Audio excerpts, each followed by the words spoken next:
plan. So actually in the last probably 6 to 9 months, we've actually been working on updating, improving, and basically building out a new strategic plan. So I just thought today I'll just give you a little bit of insight. There's still some work to be done. We've got a few finishing touches to put in place. So basically a strategic plan gives you a North Star, if you like, where we're going and how we're going to get there. I'm super excited about it, even looking over the notes the last 24 hours.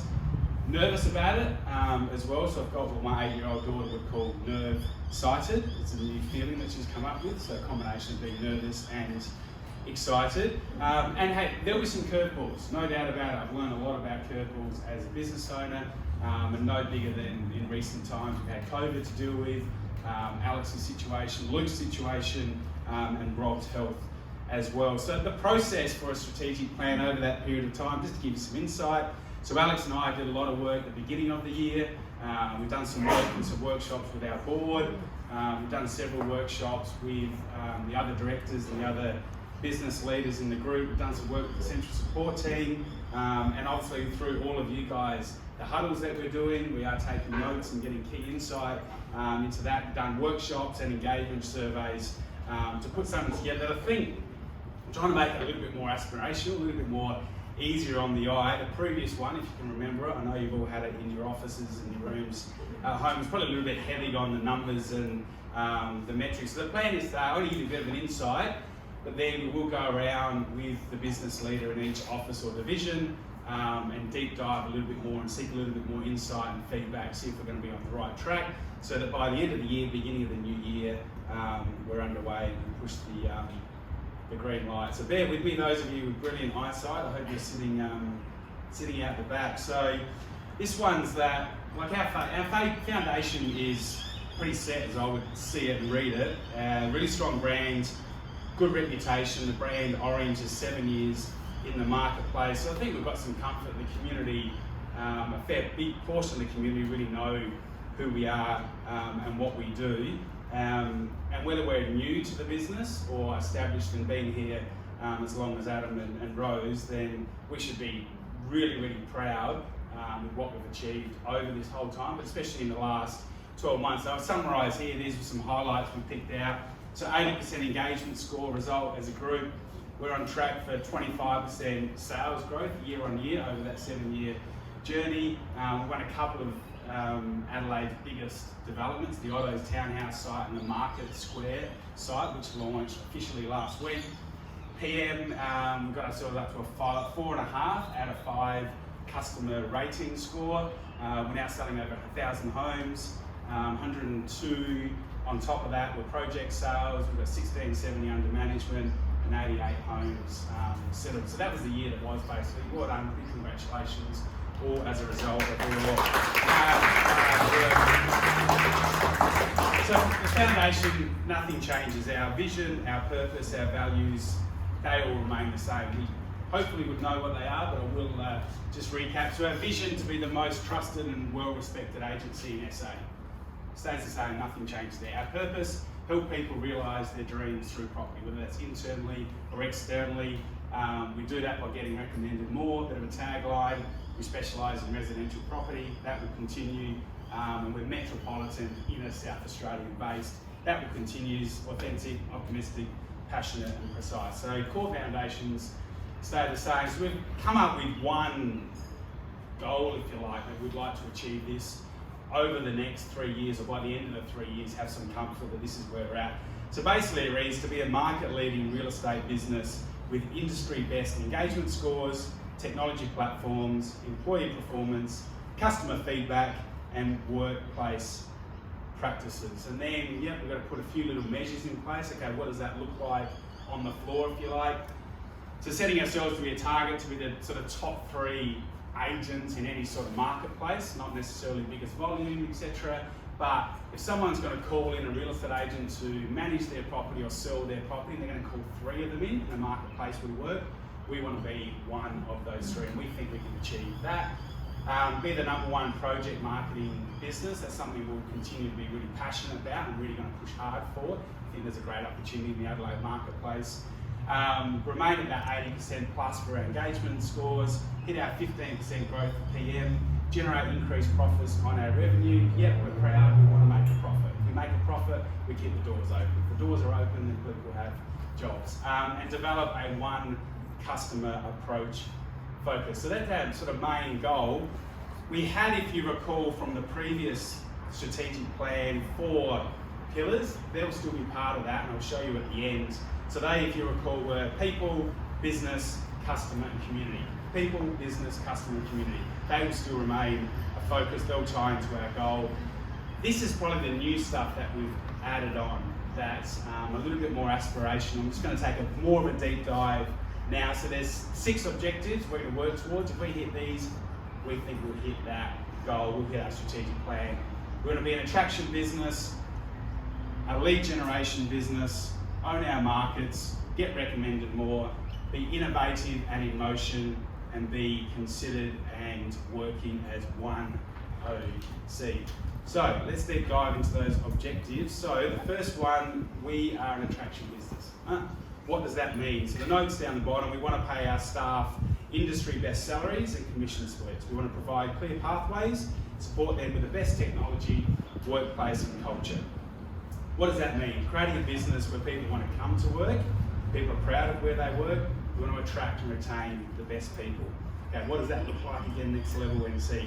So ensuring that we've got clear career pathways for all our staff and employees. We'll go through a process of reviewing salaries and employee benefits across all our business. We've started a process to actually review the commission structures for our sales team and the splits to make them more attractive and actually more simple to understand. We want to continue to invest in our physical offices, invest in our technology platforms, but also investing to have our workplaces as fun, as enjoyable as they can be. And we'll stay focused on continuing those workshops and those engagement surveys. So that's what being an attractive business is going to look like for us. What does we get recommended more? We want to exceed our client expectations at every stage of their customer journey. The people first and platform second. Right, what's that mean? So really promoting the customer, the communities, and the varying sort of roles that we play. We want to have a feeling that people are our number one, but still understand that technology moving forward is going to have a big part to play in the actual value that we can have in our service. What's that look like? A bit more deep dive. So bring on more client-facing employees, create some really good content and nurturing strategies to allow our team to have more face-to-face time with their clients and their customers. Continue to over-deliver and provide a better experience time and time again, and continue to look at ways that we can have repeat referral business coming in, whether that's from our databases or from our communities. Owning our marketplaces. So what does that mean? We want to be clear on who we are, who we're not, and really own and be known in our marketplace. So it's really about what we think is winning in the marketplaces where we've got offices and we've got experienced track record. That we don't want to be all things to all people. We don't want to be a volume agency or a discount agency. We just want to remain and continue to be considered industry leaders. So what's that going to look like in the different divisions? So in sales, it's really growing out our BDAs. We're going to get pretty serious about those marketplaces that we want to own, dominate in, succeed in, be known in. In property management, understanding what marketplaces our team's best suited to, and which marketplaces, hey, they're just not for us and we have to walk away from. And in projects, actually working on the best projects with the most reliable and the most respected developers. Lead generation, we all have leads, especially if you're in sales or a BDM role. So this one's about generating quality customer inquiries from our online presence, foster internal lead generation through having more of a one customer approach. So ensuring that externally we create really good positive experiences so then people talk about us, and internally through our systems and our highly regarded culture, where to get opportunities to find business. So what's that look like? We'll continue to invest in our website, databases, our social media strategies. We're going to review and systemise lead sharing opportunities across divisions and across agents that work in very separate areas. Nick Van Vliet, for example, referring in to some of our closer city agents. We'll support our leaders, specifically myself and Alex as well, to remain really focused on that lead generation, BDM opportunities and supporting our teams who are on the front line. So basically keeping myself and Alex out of the kitchen, if you like, and keeping us on the front line. Being innovative and in motions. This one's about embracing change, always looking for ways to improve the business and looking for ways to improve. Look, in today's world, like, we just have to continue to learn, evolve, adapt and grow. There's going to be heaps of curveballs along the way. We've seen them, I'll point them out again with COVID, Alex's situation, Luke's situation, Rob's situation are all examples of curveballs. At the end of the day, we just need to find ways to keep moving forward and more importantly, have each other's back through those curveball times.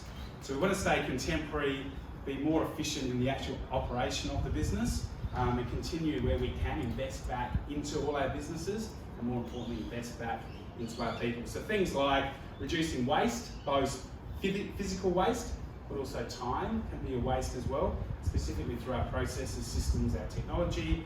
Support our people, clients, customers in embracing and using the new technology that will continue to come. And again, like I mentioned before, finding ways to have more face-to-face interaction with our clients and our customers. Last one then, I think this is a really, really exciting one. It'll have its challenges because it's a big one. It's about bringing together all our lines of businesses, basically all our businesses and divisions, to leverage off each other and benefit from each other. So it's a belief that I think we all should have, and definitely the leaders have, that we're a greater chance of succeeding when we're working together, and we're going to enjoy our time at work when we're actually working together with our colleagues. So sharing the highs, yep, we'll share the lows. Where we see them, we'll break down silos, not just silos and barriers that are around engagement or feeling good, but actually working together and understanding that by working together, it's actually a competitive advantage for us. So an independent boutique brand like ourselves, that's actually our strength, and our ability to work together across our divisions is our point of difference. And we've seen that specifically through the projects business, leading into the sales business, and vice versa. I know Adam and Nicole are doing some work on projects and PM as well. So deep dive, what's that look like? Seeing the value in the present in the central support team across all the businesses and leveraging off their talents.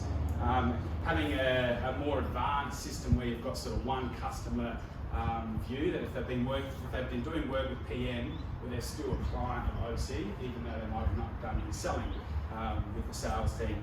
Provide those career progression opportunities across divisions of businesses, continue to share, promote and celebrate our wins across all businesses.